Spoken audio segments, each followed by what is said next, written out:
Hello students, आज हम redox reaction के बारे में बात करेंगे। रेडॉक्स रिएक्शन क्लास 10 साइंस का एक इम्पॉर्टेंट टॉपिक है जो चैप्टर 1 में केमिकल रिएक्शन और इक्वेशन में है। रेडॉक्स रिएक्शन का मतलब क्या होता है? सबसे पहले रेडॉक्स रिएक्शन को समझने के लिए हम उसे तोड़ते हैं रेड प्लस ऑक्स, जहां पे रेड का मतलब होता है रिडक्शन और ऑक्स का मतलब होता है ऑक्सीडेशन। इस प्रकार से जिस रिएक्शन में रिडक्शन और ऑक्सीडेशन दोनों होता है उस रिएक्शन को रेडॉक्स रिएक्शन कहते हैं। तो सबसे पहले हमें रिडक्शन को समझना होगा कि रिडक्शन होता क्या है। तो देखिए, रिडक्शन जिसमें हाइड्रोजन का एडिशन हो या ऑक्सीजन का रिमूवल हो। जिस रिएक्शन में या तो हाइड्रोजन का एडिशन हो या ऑक्सीजन का रिमूवल हो उस रिएक्शन को रिडक्शन रिएक्शन कहते हैं। ऐसा ही ऑक्सीडेशन रिएक्शन में ऑक्सीजन का एडिशन हो या हाइड्रोजन का रिमूवल हो उस रिएक्शन को ऑक्सीडेशन रिएक्शन कहते हैं। मैं आपको एक एग्जांपल से बताता हूं कि रिडक्शन और ऑक्सीडेशन कैसा होता है।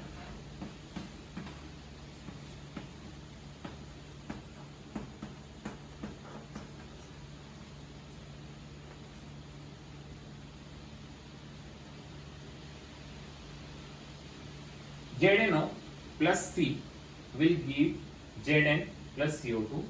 जिंक ऑक्साइड और कार्बन रिएक्ट होकर जिंक और कार्बन डाइऑक्साइड बना रहे हैं। ठीक है, अब इस रिएक्शन में हमें ZnO से क्या मिला? जिंक मिला, मतलब यहां पर ऑक्सीजन हट गया है। और ऑक्सीजन के हटने को हम क्या बोलते हैं?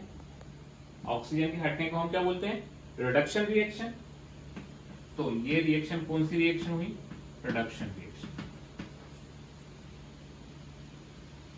इसके बाद कार्बन से कार्बन डाइऑक्साइड फॉर्म हुई है। तो यहां पर ऑक्सीजन का क्या हुआ है? कार्बन से कार्बन डाइऑक्साइड फॉर्म हुई है, मतलब यहां पर ऑक्सीजन का एडिशन हो गया है। और ऑक्सीजन का एडिशन क्या कहलाती है? Oxidation reaction. इस प्रकार से ये वाली रिएक्शन क्या हो गई? Oxidation reaction. इससे हमें ये क्लियर हो गया कि इस रिएक्शन में रिडक्शन और ऑक्सीडेशन दोनों हो रही है। तो ये रिएक्शन कौन सी रिएक्शन कहलाएगी? रेडॉक्स रिएक्शन, क्योंकि यहां पर रिडक्शन भी हो रहा है और ऑक्सीडेशन भी हो रहा है। ठीक है, अब रिडक्शन रिएक्शन में दो चीजें हमें वो निकालनी रहती हैं। एक होती है ऑक्सीडाइजिंग एजेंट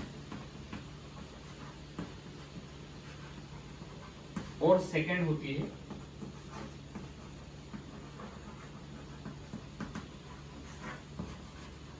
रिड्यूसिंग एजेंट। एक होती है ऑक्सीडाइजिंग एजेंट और दूसरी होती है रिड्यूसिंग एजेंट। ये दोनों एजेंट एलएचएस में होते हैं। एलएचएस मतलब लेफ्ट हैंड से। तो मैं आपको एक ट्रिक बताता हूं जिससे बहुत आसानी से आप ऑक्सीडाइजिंग एजेंट और रिड्यूसिंग एजेंट फाइंड कर लेंगे। तो जो कंपाउंड या एलिमेंट रिडक्शन में पार्टिसिपेट करता है वो होता है ऑक्सीडाइजिंग एजेंट। और वो एलएचएस में क्या है? इस एग्जांपल में एलएचएस में ZnO मतलब जिंक ऑक्साइड रिडक्शन में पार्टिसिपेट कर रहा है, तो हमारा ऑक्सीडाइजिंग एजेंट क्या हो गया? ZnO।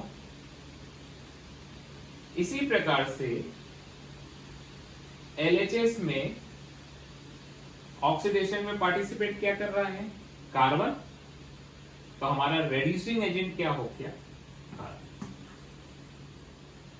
तो इस प्रकार से हम रिडक्शन, ऑक्सीडेशन, ऑक्सीडाइजिंग एजेंट और रिड्यूसिंग एजेंट निकाल सकते। Okay, thank you.